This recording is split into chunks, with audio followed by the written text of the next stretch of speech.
Welcome to the latest episode of Leadership and Culture in Healthcare. I'm Matthew Winn, podcast host, and we're in Series 8.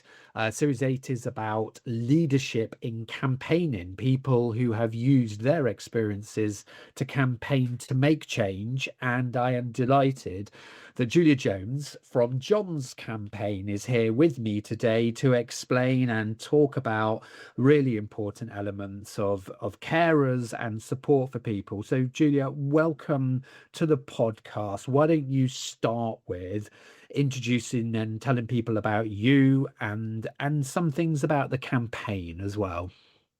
Oh, thank you, Matthew, and thank you very much for inviting me. To some extent, I'm here, with the ghostly presence of my co-founder, Nicci Gerrard, because it was her father's experience that kick-started our campaign. Her father, Dr. John Gerrard, was somebody living with Alzheimer's, living, as you say, well without Alzheimer's. He was at home with his wife of 60 years. He could pottle about in his garden. He had to have his driving license removed, but he could share a poem with you, play a game of chess, pottle about in the kitchen. He was living well with Alzheimer's. His diagnosis had been 10 years earlier, but the inevitable decline had been a gentle one, very much helped by the familiarity of his surroundings and the support and care of his family, and again of his wife, for whom he was also a carer. Then there was a situation in which he needed to go in to hospital to have intravenous antibiotics.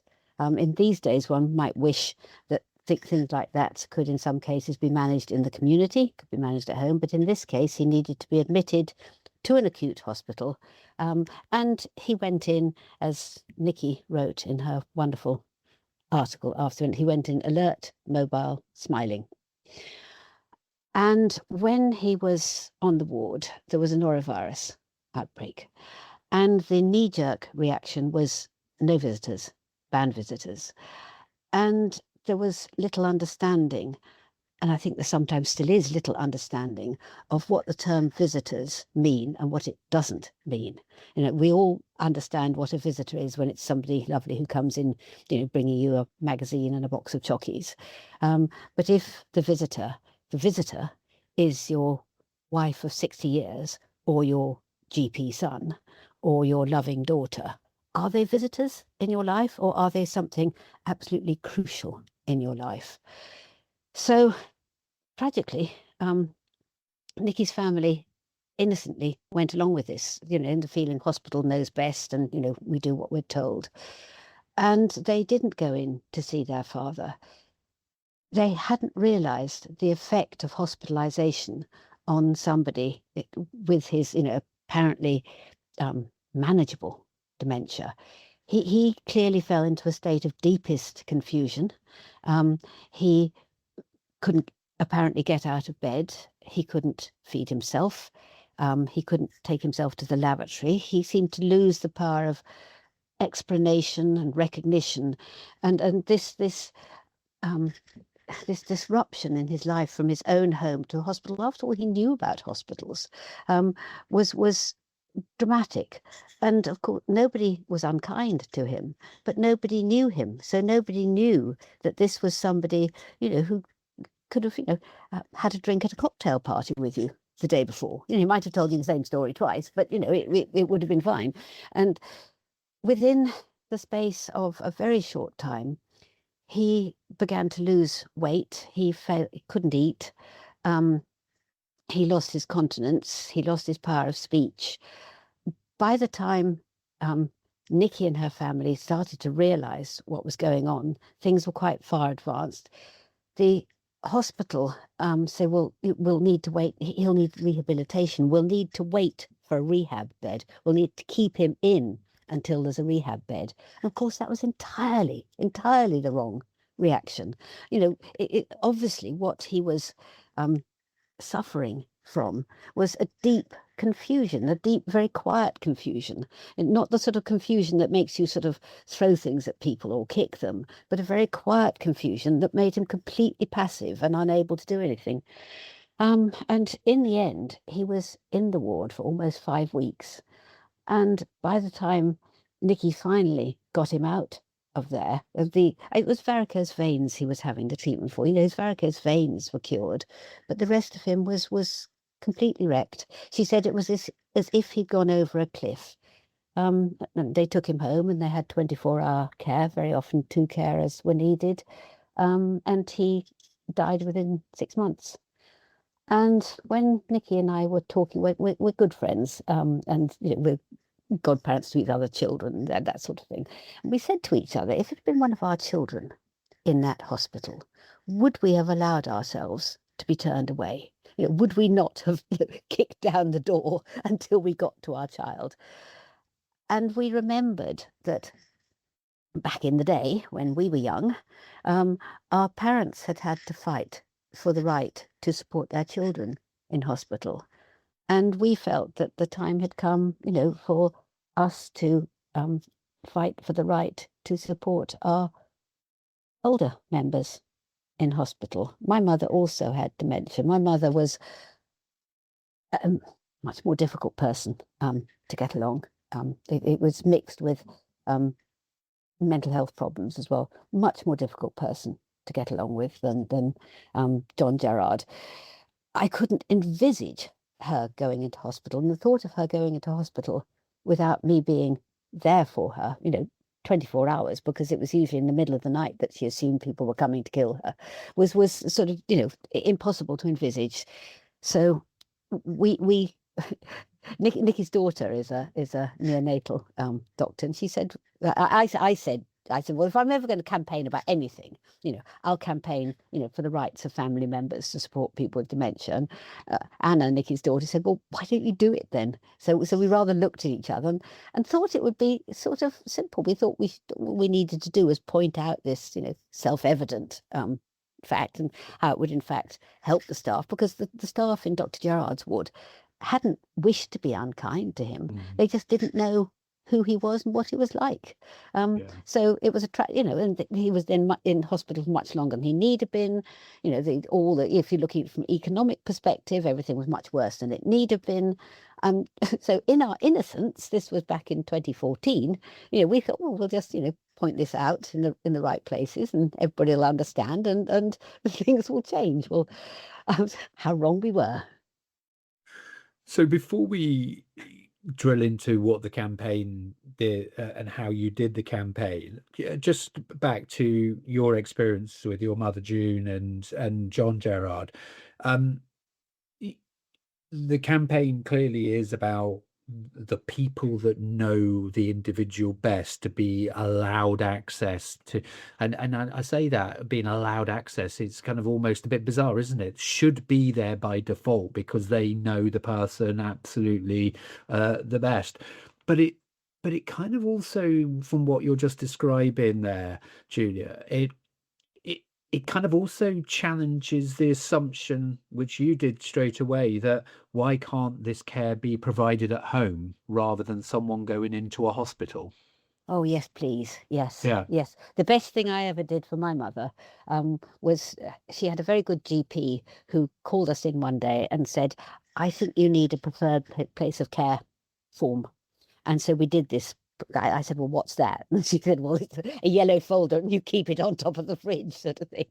But essentially, it allowed Mum, when she was able to have some understanding, some understanding of what was involved, and allowed me to have an understanding for her to think about it, or me to think about it, and say, actually, there are very few circumstances in which I would wish to be taken into hospital. My mother was terrified of hospitals.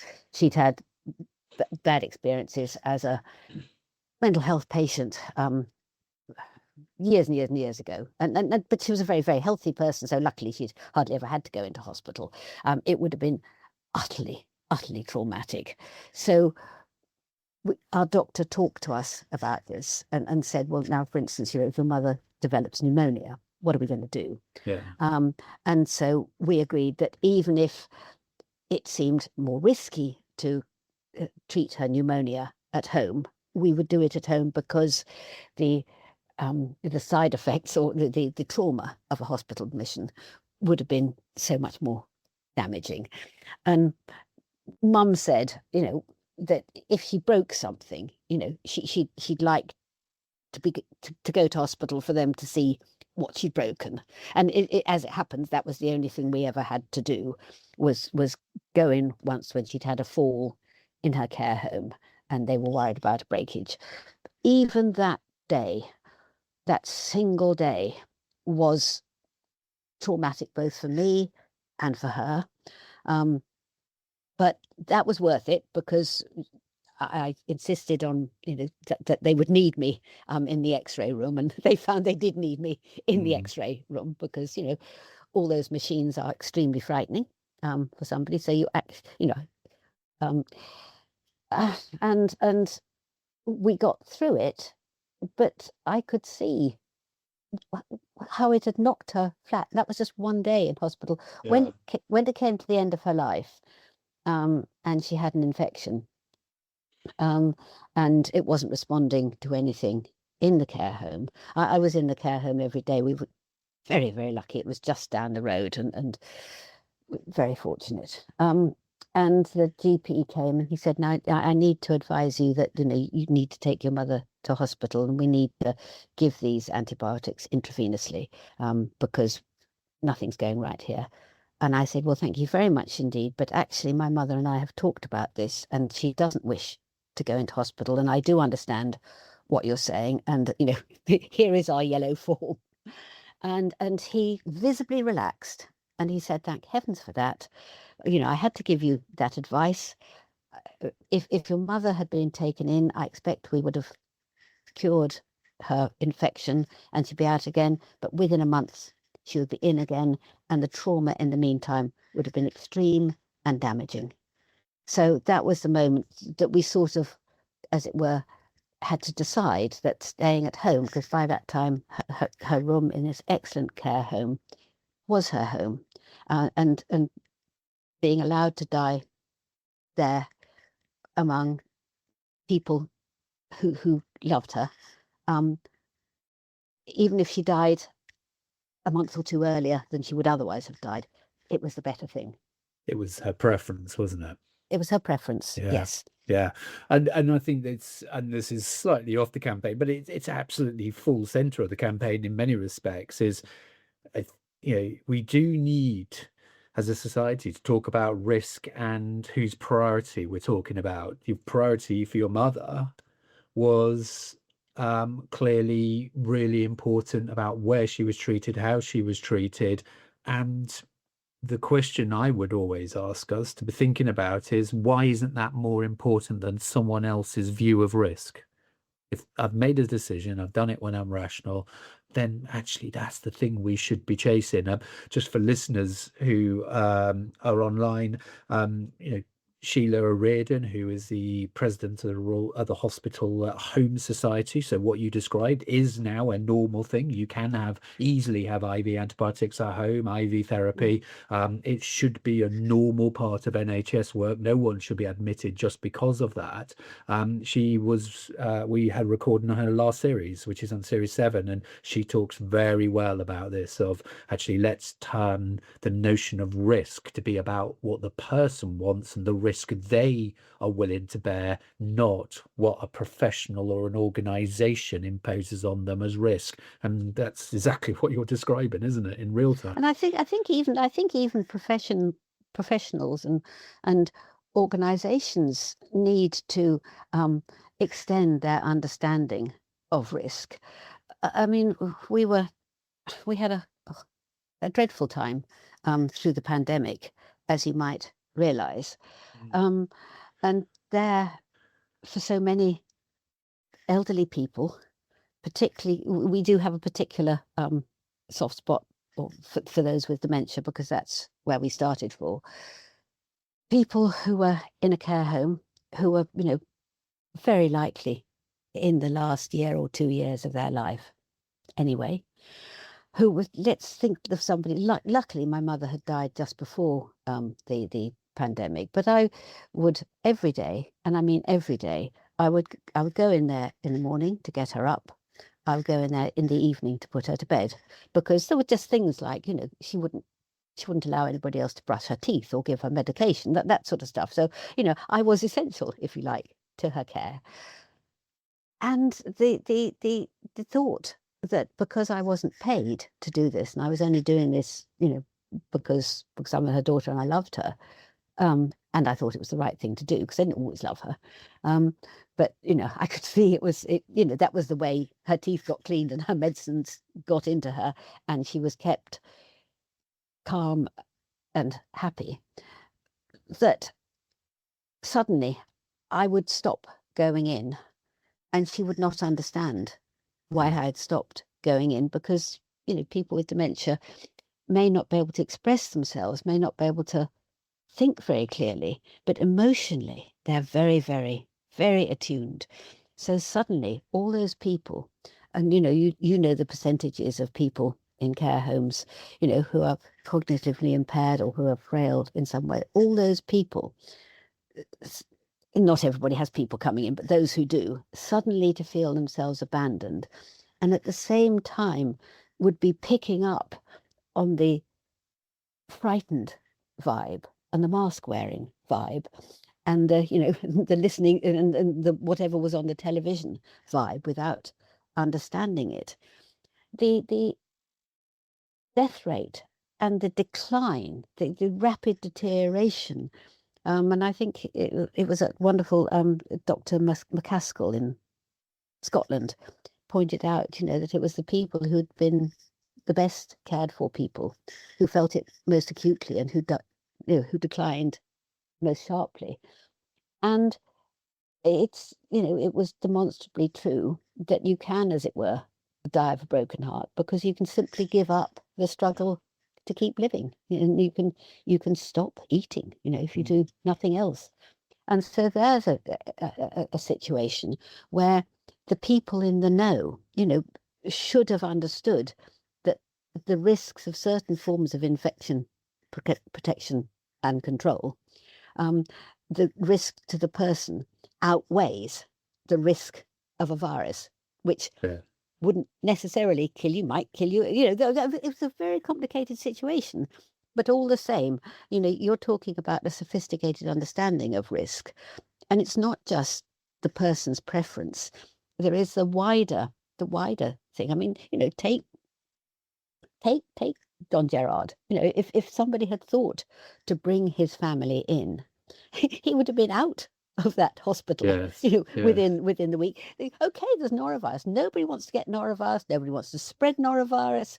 But treat the carer as a member of that person's personal staff.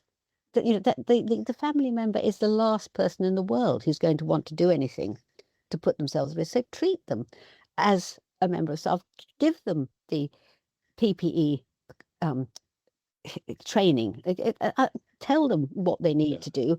Explain the risks to them, and treat them as adults. Let them make up their own minds.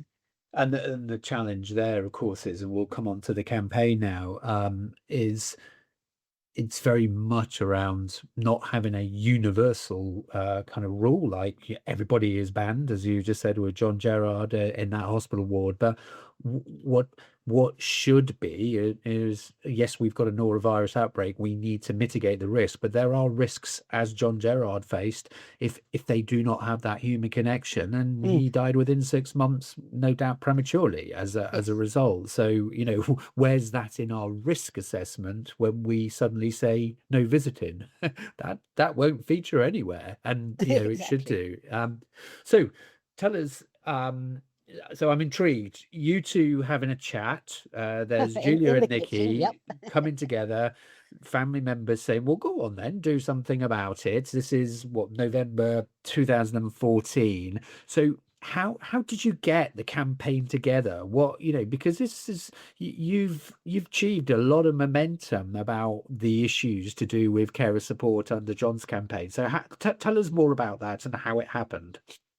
Well, we were lucky, Matthew, in that Nicci is a wonderful writer, um, and she had a particular relationship with the Observer newspaper. So she rang up her editor on the Observer. She wasn't working for them at the time, but she said, "Look, Paul, this is the situation. Could I write an article about what happened to my father in hospital, for your Sunday paper?" And she wrote it, and the Observer was absolutely overwhelmed with the flood of responses from the general public. Person after person, rang up or wrote or emailed or whatever to say, "My goodness, that's exactly what happened to my father. I thought it was just us." So it brought those people together. And it showed us that it wasn't just something unlucky that had happened to John Gerrard. It was something that was perfectly understandable. If and this isn't being patronizing or anything, but take the analogy with children. People who are not in their perfect minds, as Shakespeare might have said, are as vulnerable as children when they are in hospital. In fact, in some ways, you could say they're more vulnerable because their brains are more complex. They've got 80 years of varied life experience. Everybody's brain has been developed differently. Therefore, dementia affects every single person differently because it's attacking something that is unique to that person. And so I think our next port of call was the Alzheimer's Society. And my mother at that point was living in very sheltered accommodation. And I was talking to her about, what was going on. And she said, "Are you doing this for me, Jewel?" And I said, "Well, yeah, I am, Mum, I suppose." And she said, "Right, in that case, I want to write a letter." And she made me sit over. She was very bossy, my mother. She made me sit over one side of the room, and I wasn't allowed to write this letter for her. And she wrote this lovely letter, which is on our website, called "To Whom It May Concern." And and my mother had lovely handwriting. The handwriting in this letter is the handwriting of somebody whose dementia is advancing. And of course, in the end, she couldn't write or read or anything at all. But somehow her evident struggles to write this letter make it, I think, quite powerful. And I know that some people have used it in their training just to, and she said, if she's what did she? She's my name is June Jones. I'm 80 years old. I suffer from, and she used the word suffer, Alzheimer's. And she shouted across the room to me, "How do you spell Alzheimer's, Jewel?" And I said, "Well, I don't know, Mum, but let's give it our best shot." And she said, "If I had a broken bone and I was in hospital, I would be very frightened. How could I tell the nurses my troubles?" And she'd, please, may my daughter stay with me." And it's a simple letter, but she used that. So we felt that we weren't just speaking for family members, we were speaking for people with dementia, because it's a two-way thing. It's not just the right of the family member to be with the person with dementia or any other vulnerability. It's the right of that person to have the support that they need. And if you think about it, you think about something like equality legislation, they should have that right. There shouldn't be any argument about it. But, as you understand, there's sort of territorialism, there's misunderstandings of professionalism, there's all sorts of things. And then we started to learn, because neither of us were health or social care professionals. So we thought, well, we'd better go and learn a bit about it. And I had a vividly memorable day in Birmingham Children's Hospital, where I spent the day with their director of nursing, who was called Michelle, and she understood entirely what we were on about, because she had a mother who was vulnerable, and she'd insisted on staying with her, and the hospital security had been called to come and remove her. I mean, that's how ridiculous it can be. But anyway, she understood, and she said, and this is key to our campaign, she said, the point is to get the principle across. Once you've got the principle across, then you allow the professionals and the people on the spot to put that into practice in whatever way is best to their circumstances. And that I've just clung on to all the time. She said, once you understand the principle and you're committed to the principle, you will find a way around all the problems that present themselves. And that, I think, has proved to be true. Yeah. And just to give people, Julia, a flavour of therefore the impact. I mean, if you were to think about how many hospitals, how many care homes have adopted the approach and are now saying we support the Johns campaign, what figure are we talking about? Well, that's a really difficult one. So we have a system of pledges.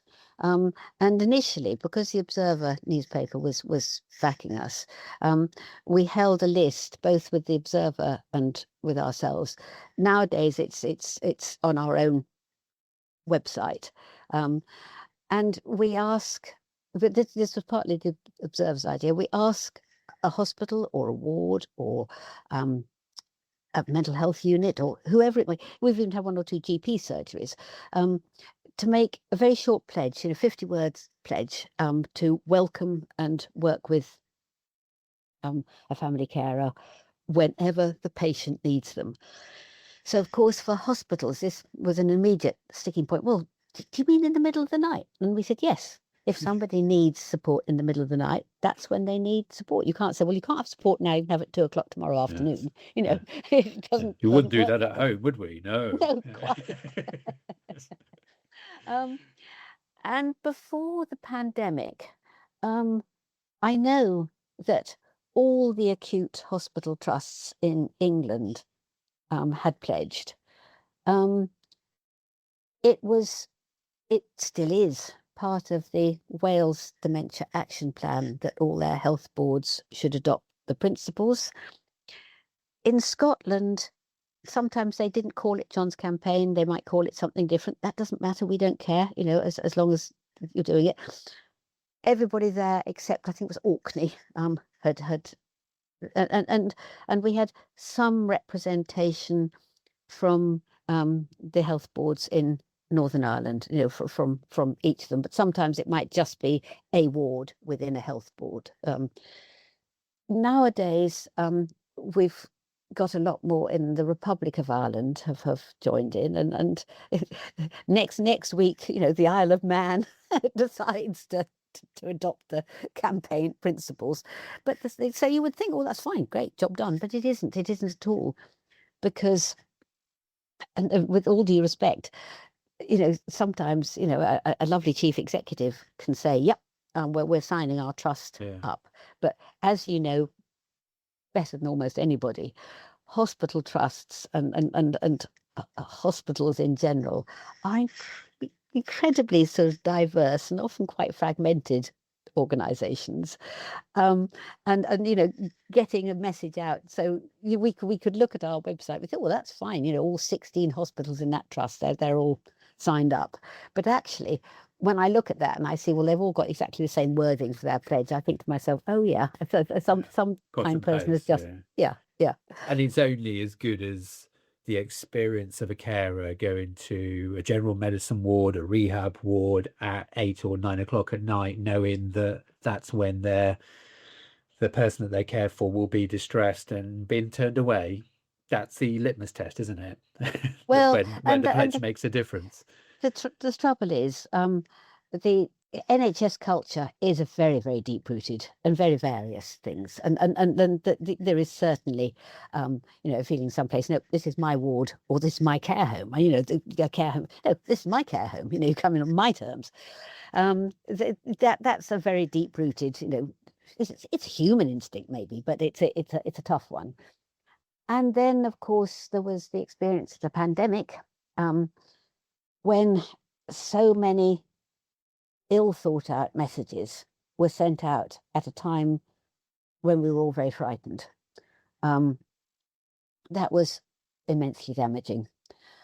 And I wouldn't wish to live through that again in my whole life, particularly in the care home sector, because you discover that there are actually people who quite like saying no.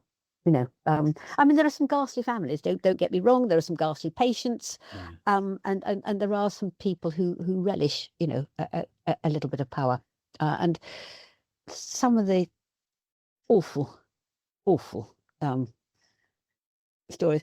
So we changed during that period, and we began to think that the voluntary ethic, and good people doing positive things for constructive reasons, which was always the way we'd wanted to go. We truly believed that, because we think the John's Campaign principle is a right principle, that once people understand it and see how it benefits, they will adopt it. And for many people, thank God, that's true. And there are many wards and many people absolutely committed. And that's not because of us. It's because it resonates with what's in them.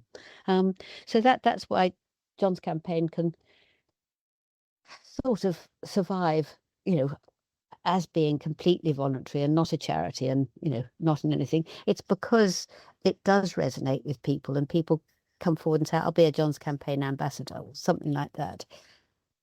But, and here's the but, we did see the other side of it then. And we came out of the pandemic feeling quite strongly, actually, that people who are admitted to a place that is not their own home should actually have the legal right to be supported by one person who matters to them. And so that's where we've become a more political organisation, and I suppose a more campaigning organisation. Whether we'll get there, I don't know. And if you told me in 2014-15 that I'd be picking up the phone I had somebody, before talking to you now, I had an extremely distressed daughter on the phone, because sometimes we are still the only place that people can think of to ring, and that's all wrong. That's just not right. I sat for a long time on a very good thing called the NHS Care Partner Policy Board, Advisory Board, and that got paused last year when NHS England was told it was going to be abolished, and perhaps it will. I'm assured that it will be unpaused at some point. But meanwhile, the negative attitudes of the pandemic and the exhaustion of staff and all that goes with that, and the new staff who have come in to the system at a time when the regular answer is no, we've shot back in attitudes, but yet somehow it's become more distressing, Matthew.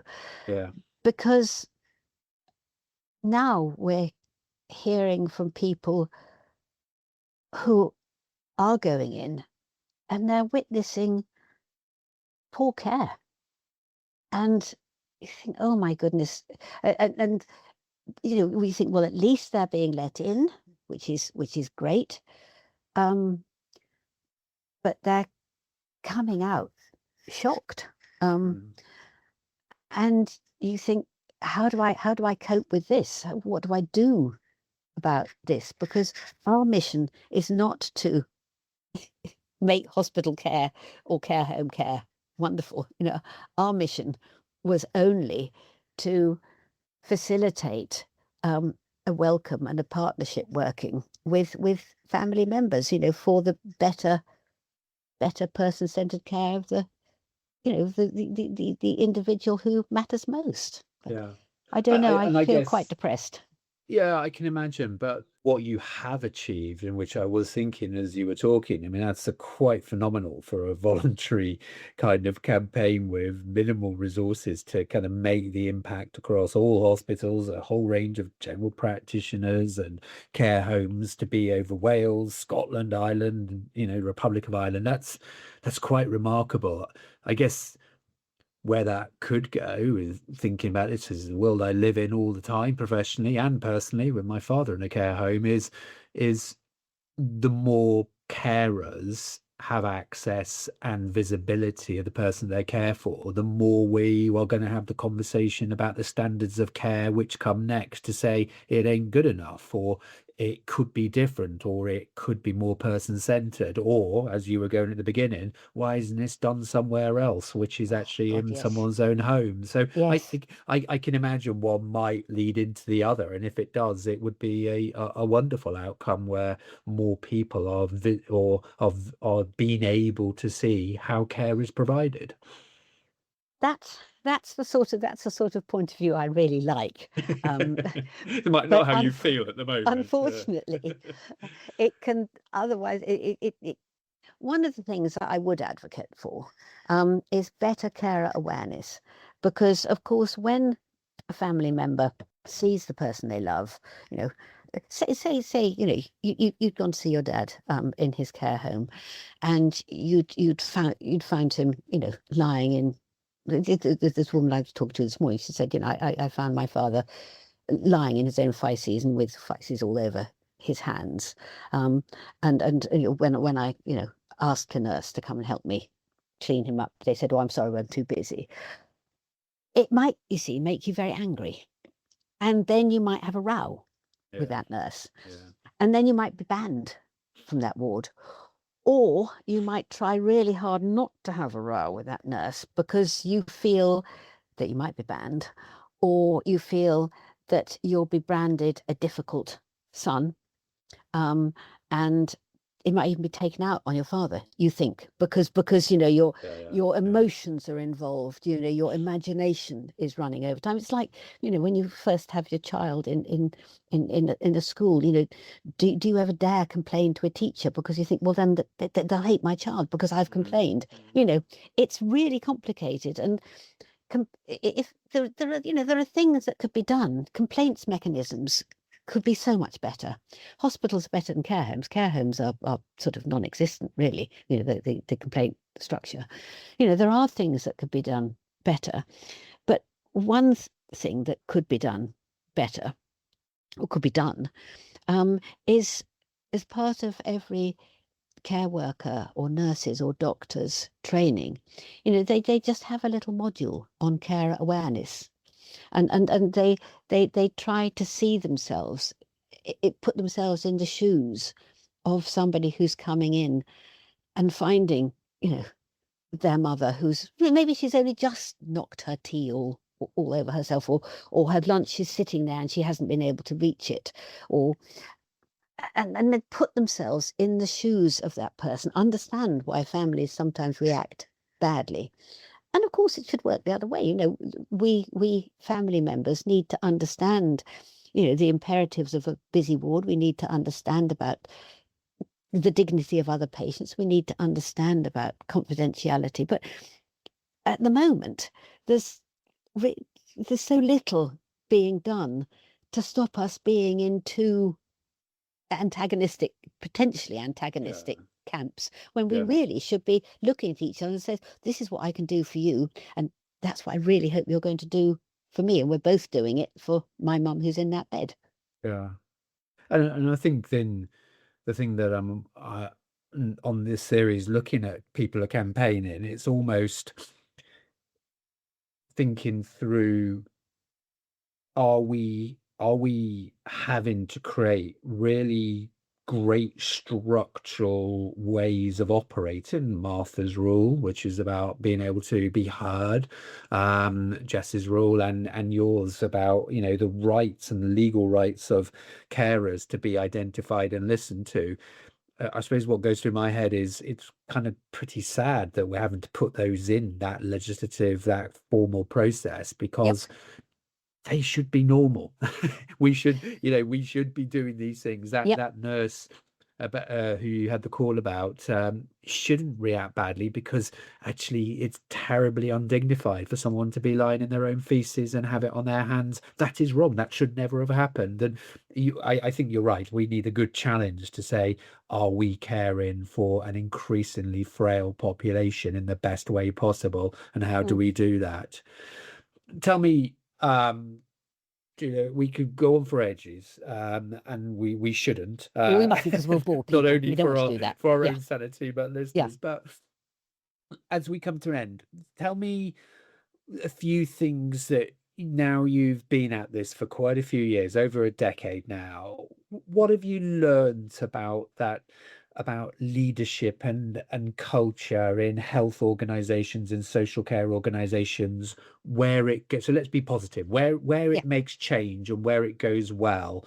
What have you learnt about that? What are the ingredients of making great change as you've seen it through the prism of your campaign? Well, I think I would say that immediately that leadership happens at all levels.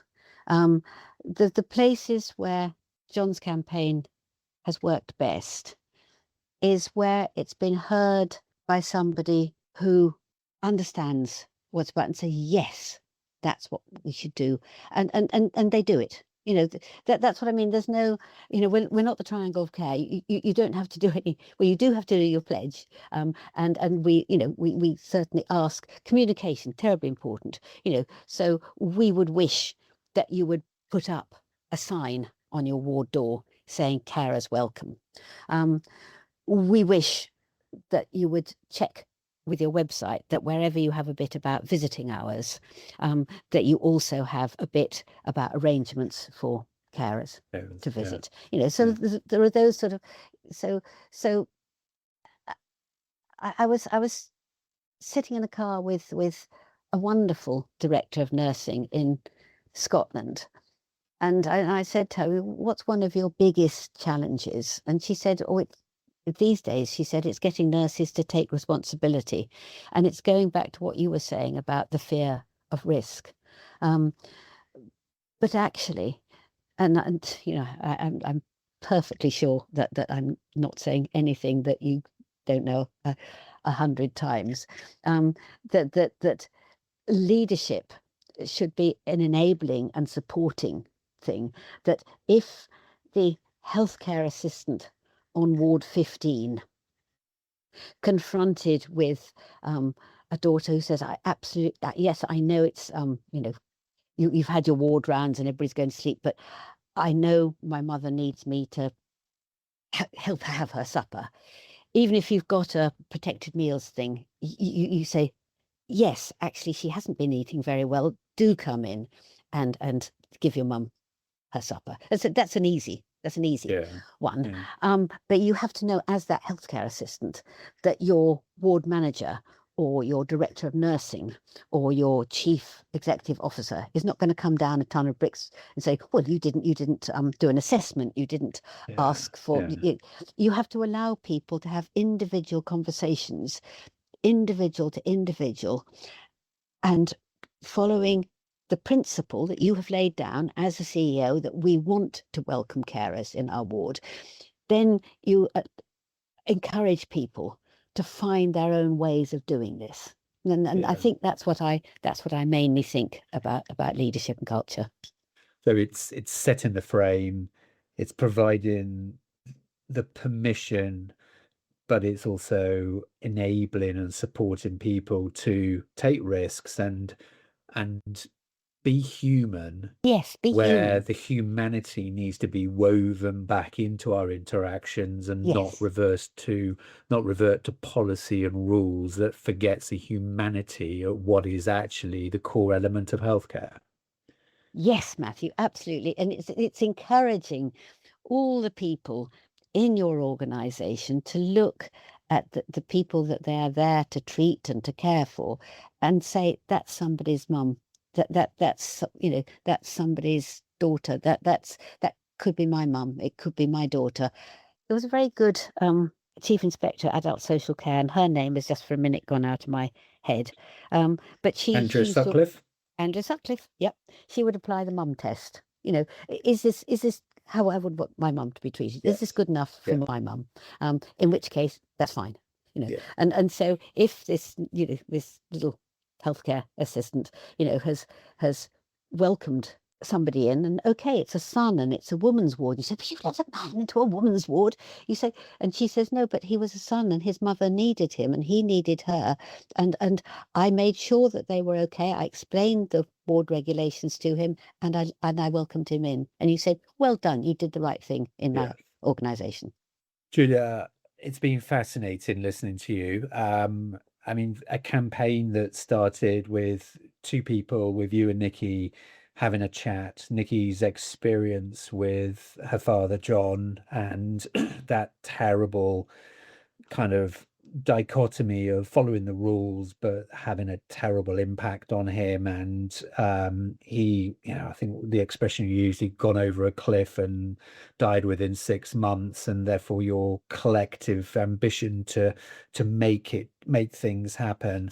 The campaign is brilliant. It's as with all campaigns, it's simple, isn't it? It has simplicity at its heart, which is the needs, the wishes, and you've got that lovely double side of it's both for the person who's the carer, but the person they care for, because it goes both ways where we have to make that difference. And it's made a difference over, whole swathes of the UK and obviously Ireland as well. And you've done that from, meager means and have done that massive campaign element. It's been fascinating to hear you doing that great challenge that, leadership is for all levels. We need enthusiasm, we need to communicate, and for the campaign we need leaders to take it seriously but allow local teams, local wards, local staff the permission to do the right thing so our staff can be humane and human and support carers in their important role. Julia, I take my hat off to you. It's a fabulous campaign. It makes a difference. Thank you for doing it. I'm sorry you almost have to do it, because actually it means we're not doing it well enough. But actually, people like you keep us honest and keep us on our toes. And thank you so much for doing that. And thank you for spending time with me on leadership and healthcare and the podcast. It's been a delight to listen to. Well, thank you, Matthew, and you've got it. You've understood it completely. I wish I was as eloquent as you've just been. Thank you very much. Thank you.